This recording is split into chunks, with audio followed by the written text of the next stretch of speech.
Hello, xin chào mừng tất cả anh em đến với clip tiếp theo của mình nhá. Còn này ổn quá. Biết chơi cái gì? Má xuống sự kiện mà kiểu như nhảy ra bên ngoài dễ bắn Ốp hơn mày một bắn xíu, chứ trong nó rối quá có không thấy đổi được. nổi ốp không? Cứ vào cả.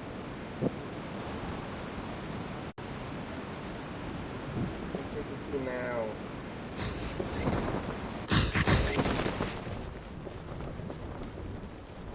Rồi, chết rồi.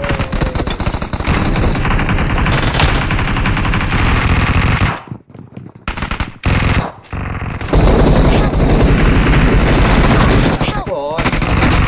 Ô khỉ bố mẹ đằng sau à? Bị đá sau lưng mà không đau. Đâu đâu. Your Em còn đang hỏi teammates là ở can đâu still bắn vậy recall kìa. you. Qua. Lên chơi sát em kìa, Không gạt được một mạng nào cơ. nắp chưa kịp kẹt.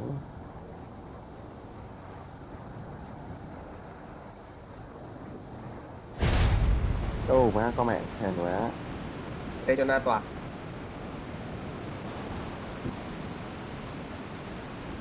Help! Úi giời. Được rồi. Chồng má. Chết sớm. Rồi nó rối quá. À.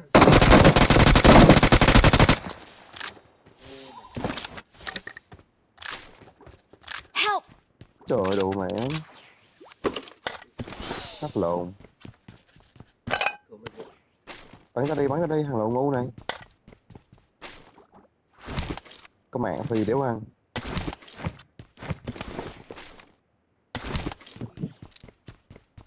Để tụi nó che mạng anh Nguyễn.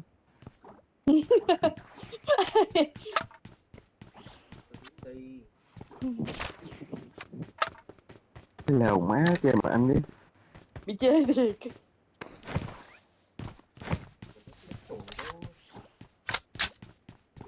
I'm recalling a teammate. Má vô đầu đài lộn nó bị lọt. Thanks. 9 giờ sáng mai reset anh này.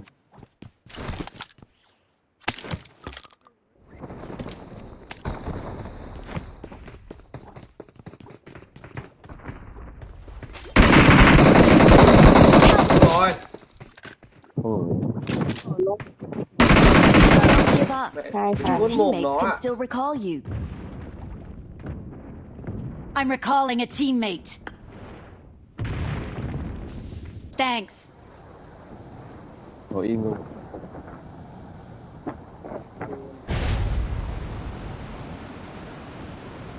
Luôn.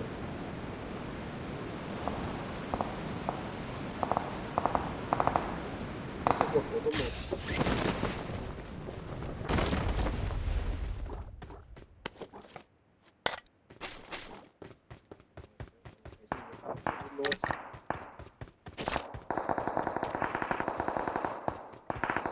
Lút đã.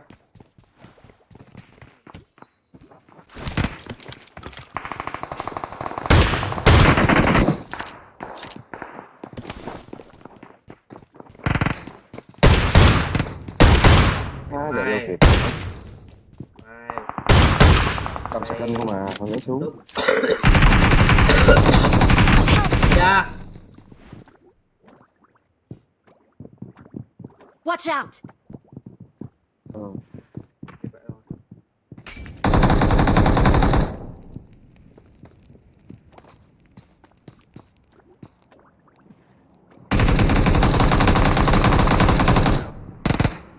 Help!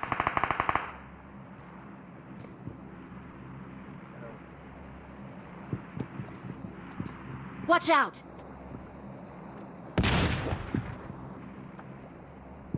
Chết vậy rồi. Đéo hiểu kiểu gì vậy. Giữa đông vải ha, bỏ ra ngoài nó đi. Cứu! Tôi đang bị bao vây.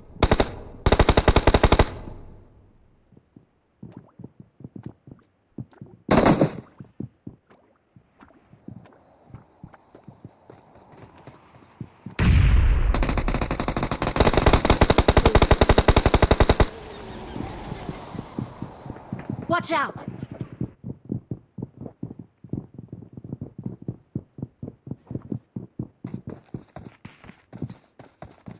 Cứu! Tôi đang bị bao vây. Nè, kéo cứu à?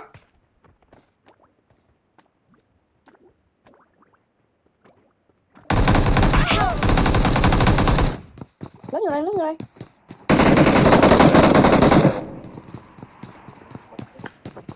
Sự kiện mới đấy nhỉ? Ok, quên mất Giờ không có sự ấn kiện mới nhanh vậy. không ấn bật tiếng ghi âm trên máy. Ý về vào rồi sao? Không có.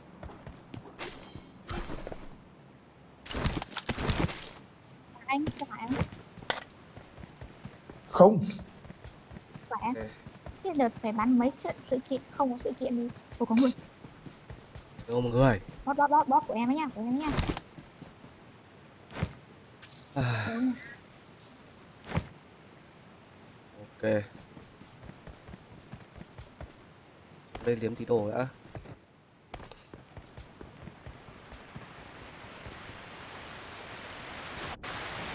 Ok. Vào trong này kiểu gì chả nhìn thấy đồ. Đấy. Áo mà. Ok.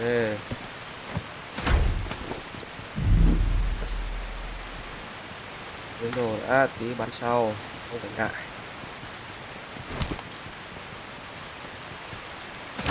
Rồi. Nâng cấp luôn.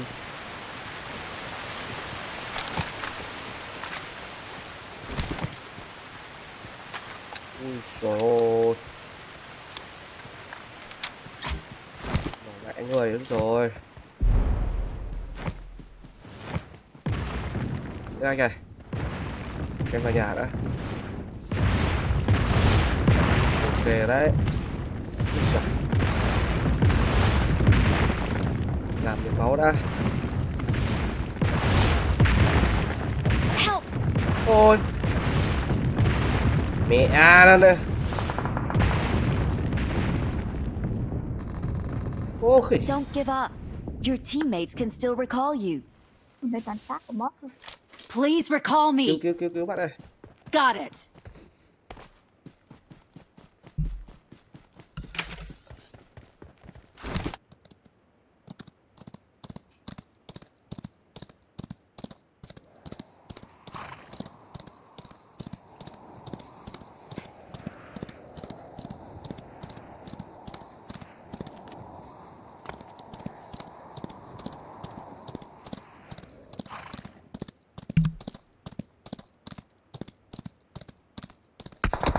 Úi giời. Chết mẹ mất.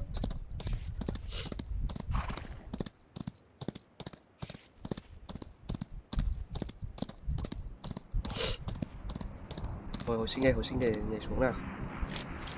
Dốc cũng có người. Căng ghê. I'm recalling a teammate. À, nó bị Thanks. tức quá. Cái đéo chịu rồi. I got supplies.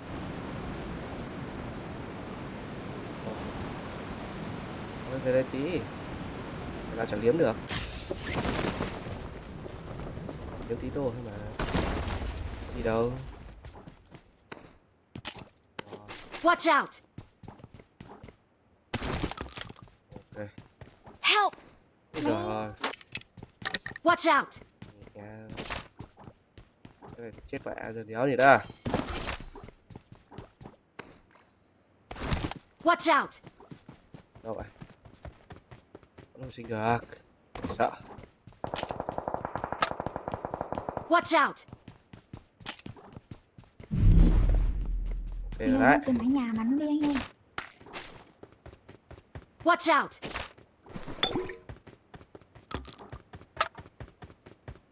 Ok đi cứu.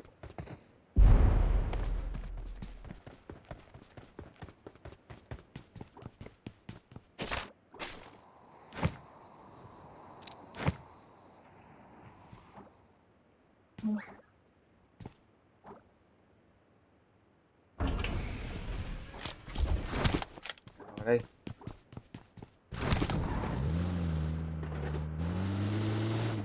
À. Đâu bò lợn gà gì đây? Đi cứu. Rồi mẹ lại xe ngu thế.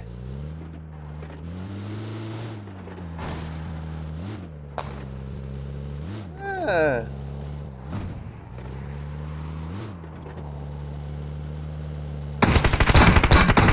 giời, ôi giời.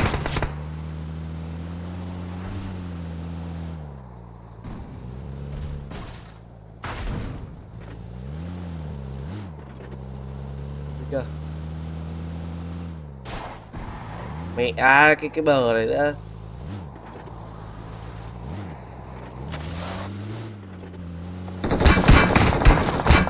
Chết rồi, chết rồi.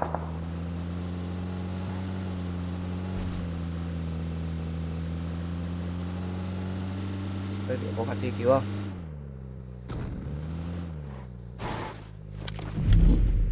Ok à. Ôi trời ơi. Mẹ nó Hai cái thằng này giết em.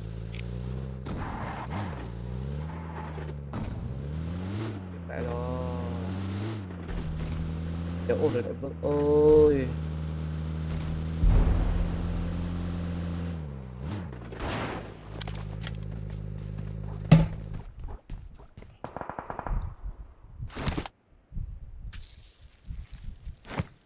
Em chỗ ổn rồi đại vương ơi. Bỏ lút đồ. À, mẹ mày. Mày.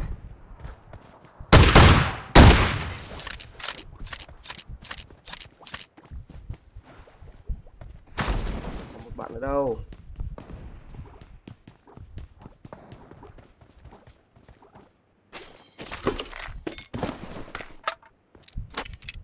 Còn một bạn nữa đâu.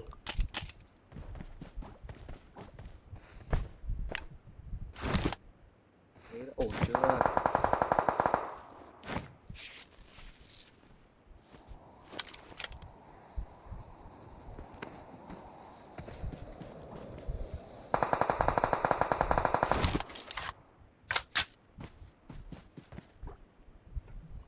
Nào. Tích tính. À, một thằng chạy trên đầu.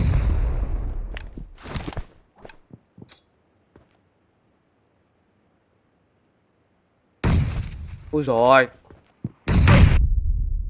Ơ. À.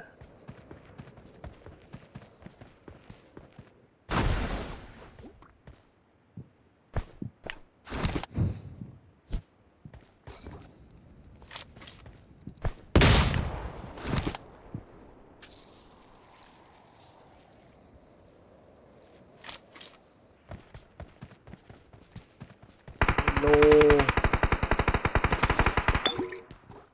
Cứ bình tĩnh.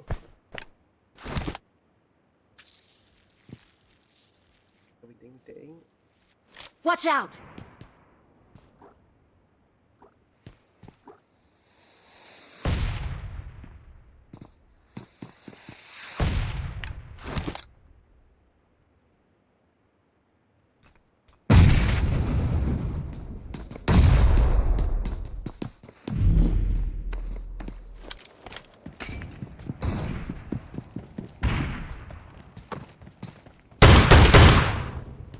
Mẹ mày.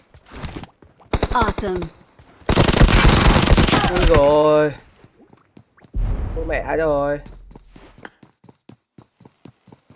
Trời ơi, top 3 này.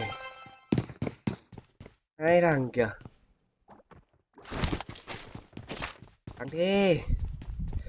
Suýt thì được phải top 1 thì top 2 không? Ok, thôi làm ra ván khác vậy.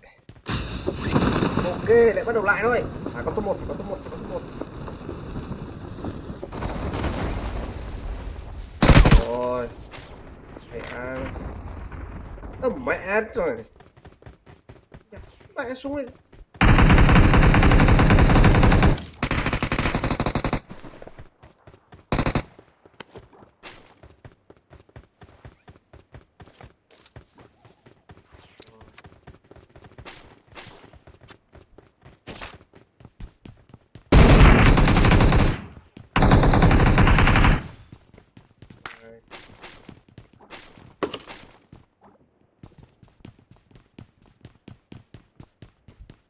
Đâu rồi, ba lô đâu rồi?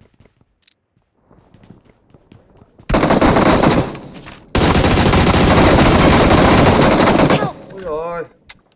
Watch out! Watch out! Help!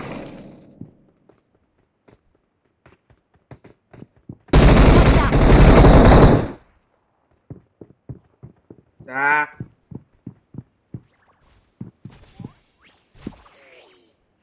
Ôi.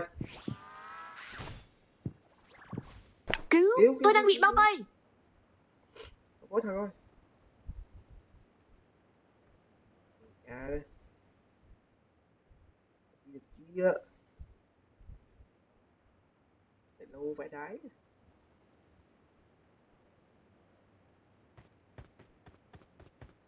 Ê, Cứu! Tôi đang bị bao vây! cứu.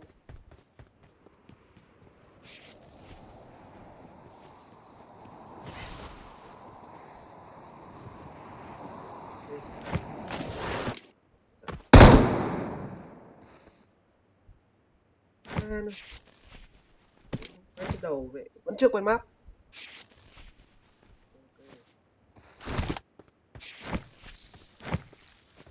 Ừ.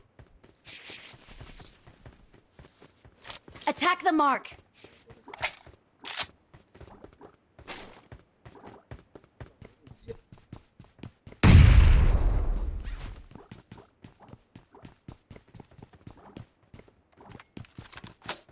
À, đâu rồi?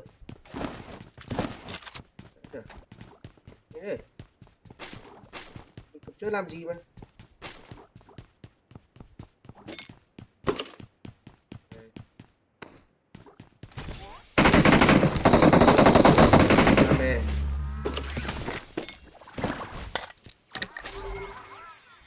Đây rồi.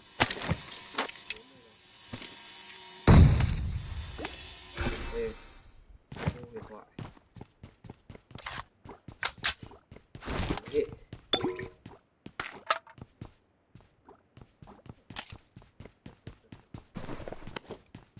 Đâu đấy? Ở đâu?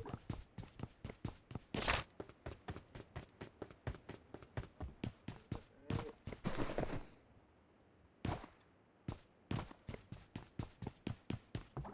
Rồi. Không nữa đâu.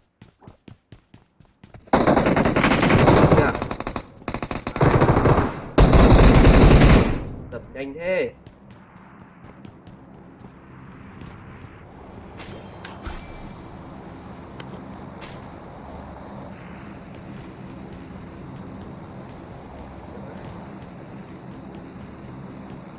Đây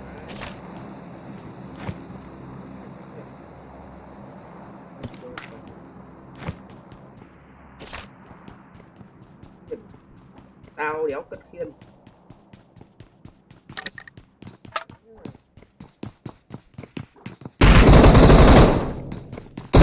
À, này. Giật chết cầm.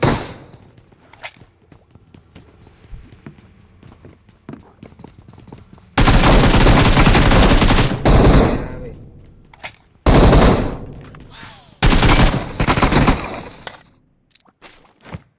Làm gì? Rồi. Giờ rồi đi thôi. Cái này có thêm tiềm năng đấy.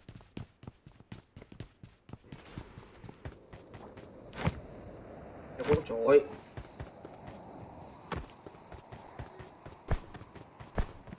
Trội cái gì cáu gì. Vậy, chơi mẹ sự kiện kia mẹ bắn trước đây ra. Trội.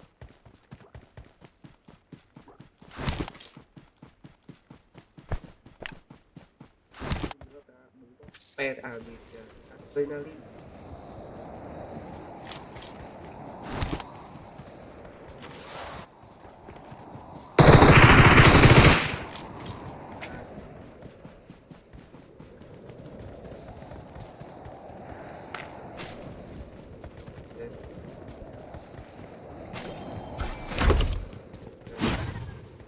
Ra.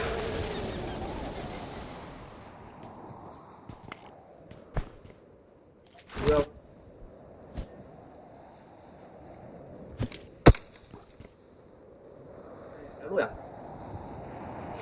Cứ này.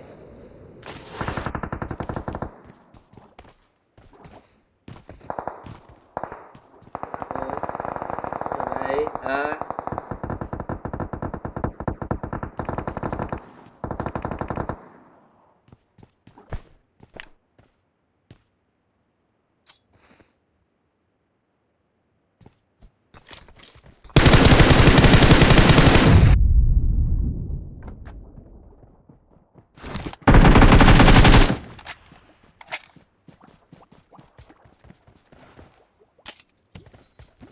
Watch out! chạy này.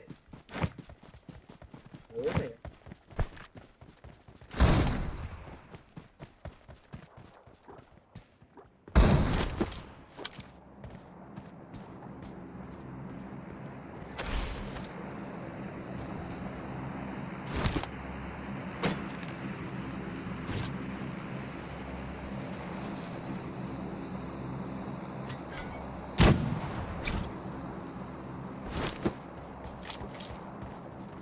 Watch out!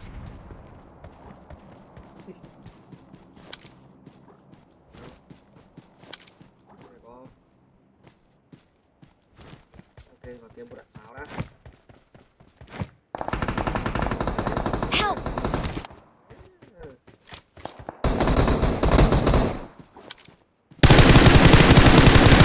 Để đã.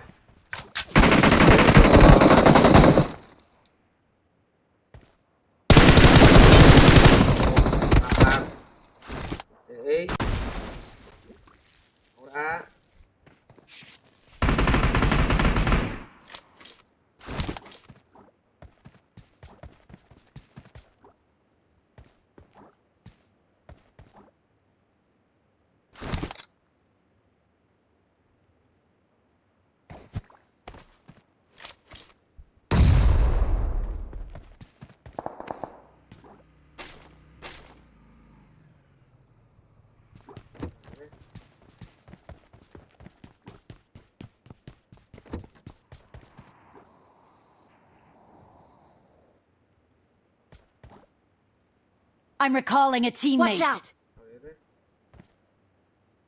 Thanks.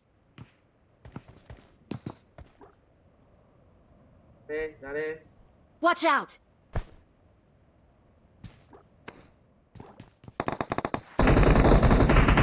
Nó có bom mà. Help!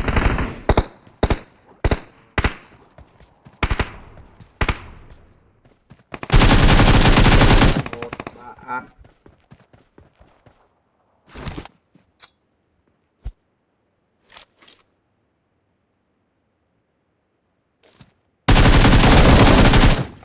Ok.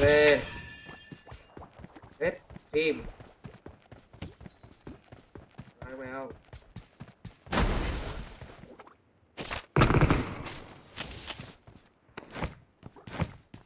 Được chưa?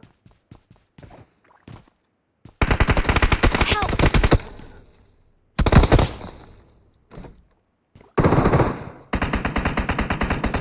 Đánh!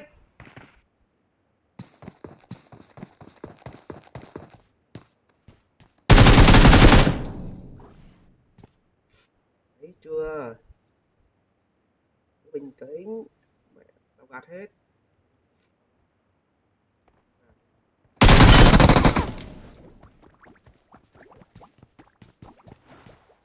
Thu ra này.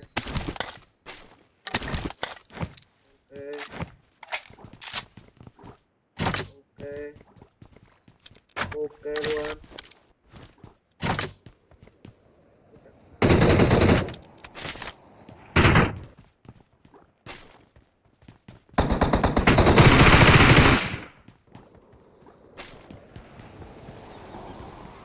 Mày á.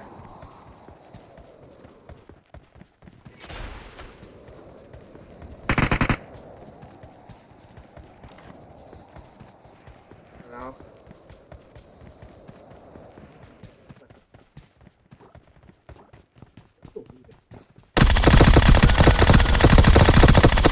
Watch out!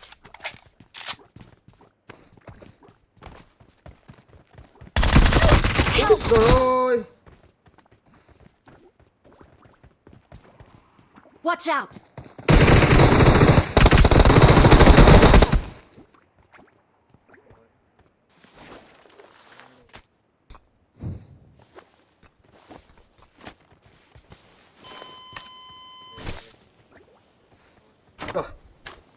2.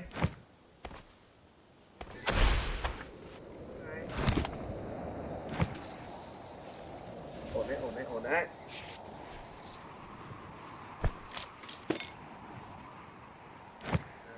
Để tí máu vào.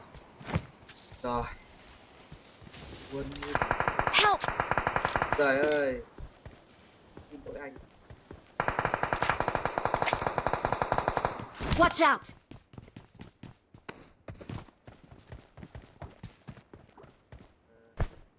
Đâu này?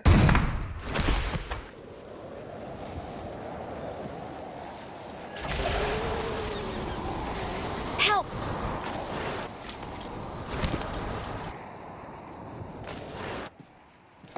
Watch out! Help! Trời ơi, trời ơi.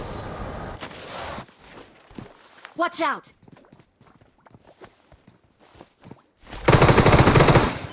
Thế, tao có tự cứu.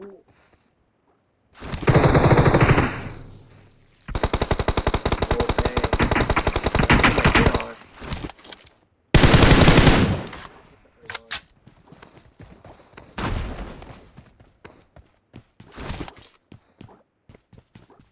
Thế mình xác định luôn.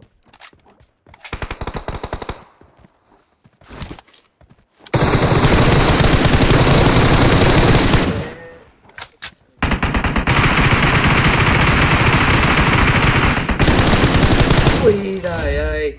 Cuối cùng cũng top 1 rồi. Ok. We're the Rồi. best. Sau bao ngày với mãi mới được cái top 1 ạ. Ok, cảm ơn mọi người đã xem clip nha.